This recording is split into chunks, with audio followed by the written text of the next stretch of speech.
You know, you get that moment where you get like a light bulb, like a revelation, even just with interacting with other people that are more successful than you, and you got this message that it isn't worth it. You know, it isn't worth the deprivation, the austerity. It isn't worth the putting off of your life.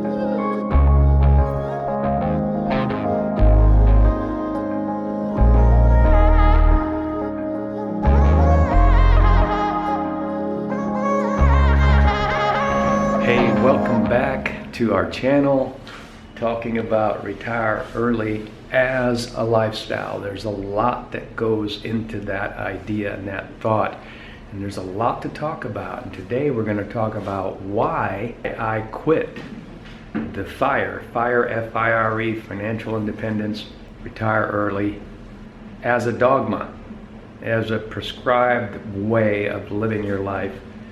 And keep in mind that at the time, there really wasn't a FIRE community. Financial independence has been going on for ages. I mean, Benjamin Franklin was retired early. I don't remember what age he retired at, but he was a small businessman that wrote a lot of good things. Some people don't like it when I mention people's names. I like reading biographies and autobiographies of people, and I engage in the principle of test all things and hold on to that which is good, which means I can cherry pick and take the good parts of something without having to be too concerned about other parts that I have no interest in. I really don't care about Benjamin Franklin's personal life, but there are things that I care about, how smart he was in business. Going beyond that, it's not that there wasn't anything in my life when I started on my FIRE journey.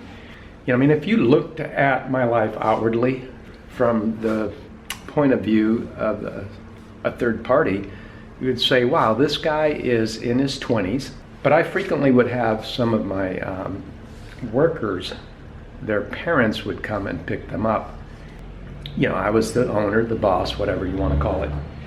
People frequently would come in and give me this look because I'm like this young guy in my mid-20s, early to mid-20s, and they're looking at me like I'm almost half their age, and they're like, you're the boss? You're the owner? Are you the owner? Is this the owner? Is there some other person that's supposed to be the owner? And so it might sound like I'm bragging, but I'm not. I really am not.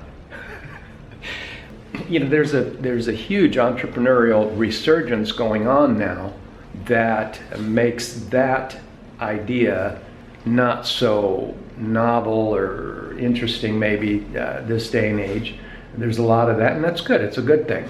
And especially with social media, we get to see it now. We get to go on videos and watch entrepreneurs. But back then there wasn't anything like that. And so I think that when people saw a young successful person like that, they kind of, it was different, you know, and it was unique. And so I did get a lot of funny looks back then. Just to say that outwardly I had the appearance of someone that people had a reason to kind of, you know, say, wow, this guy seems so young and seems successful, at least at a certain level. Nowadays everything's about billions, but back then if you just didn't have to go to a job and were well off, well, that was an accomplishment. You know, nowadays it's like if you're not a billionaire, why you're not worth listening to. You know, of course that's ridiculous. Nobody needs billions to live in this world. And it's like I was very happy to have achieved that success. I know that I came from a background of the poor immigrants, poor working immigrants, working blue collar type work. And my dad tried his hand at entrepreneurialism. Is it entrepreneurialism? But he was trying that in southern Italy right after World War II and in the inflationary 60s and 70s, and it just didn't go that well for him. So, but I devoted myself to study and wanting to get out of the poverty mindset, and I achieved a fairly quick measure of success in small business at a young age.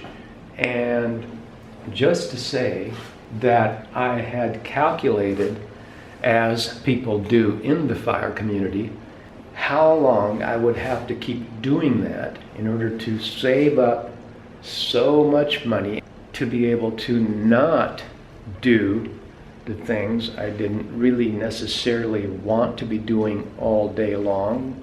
But as I added up the number of years that I would have to wait, that's the whole idea. This perception was, as you see now, that it's all or nothing. That it's all or nothing. I mean, I was like at the peak of my career. I was young. I had a lot to look forward to. I had a lot of great plans. And I met with other business people that did the same thing. You get that moment. You get that moment where you get like a light bulb, like a revelation, even just with interacting with other people that are more successful than you, and you got this message that it isn't worth it. It isn't worth the deprivation, the austerity. It isn't worth the putting off of your life. And so way before Tim Ferriss and the 4-hour work week, I decided I was going to start enjoying my life and not worrying about the 10 years it was going to take me. And every time I penciled it out, and you always have reasons to stay on the treadmill, like, well, what about inflation? Well, what about this? Well, what about that? And it's like fear sets in. Well, I guess I would have to make up for that by doing what I'm doing for an additional 5 years, and that's how that works. And so what I decided was that I was going to take a different approach. I just said to myself, you know what, this is ridiculous. This is crazy. I am not going to sit here and be unhappy. I mean, I'm establishing in my life what most people perceive to be at the top. Working for yourself, not working for an employer. Having an organization with people, not necessarily having to be bogged down with the daily workings of everyday tasks. What is there to complain about with that? Absolutely nothing. And that's why I decided that I would start doing my mini vacations. So we went to Mexico. In the mid-'80s, we went to Mexico on vacation. I decided that I liked that so much, I bought a camper van, and we decided taking trips. Every 2 or 3 months, I was going to take a mini vacation, at least a week. We were in the Northwest, and we would drive down in the camper van to California. And sometimes it would be Northern California. There's a really nice area, I forget the name of it. They always had a year-round theme park there with rides, and it was right on the beach, and the weather was much nicer and more sunnier than the cloudy Northwest. And so we started doing this every few months. We would drive to California. Sometimes we would drive all the way to Southern California. So, and that morphed into a lifestyle. Saying, you know what, I like this so much, I'm just going to get a 30-foot travel trailer and just be in it all the time. And it's just one thing led to another, to where the career thing, it just, and in the middle of all this, there was a spiritual conversion that happened, and it caused me to realize what the most important things in life really are. And I do admire people that have figured that out at a young age. You've got different levels of how people treat this thing. And one of the things that you see, I think, too much of is too much focus on the money. So the spiritual revelation was to put a balance in life and to reset priorities of what really is important in life: family relationships, health. Put those things at the top, either equal with work for money or higher than work for money, which is not what a lot of people do when you go to the internet and you watch these videos. Now, like I was starting to say, I really do admire those young people that have been able to keep their entrepreneurial activities at a very high level and still be able to achieve a success level in their personal life without having to subject themselves to the cost of misaligned priorities in your personal life. So I really admire those people, and I know they're out there. So long story short, I had what appeared to be an enviable position of having businesses that back in the day you would have called them businesses that you don't actually run, which is enviable to have.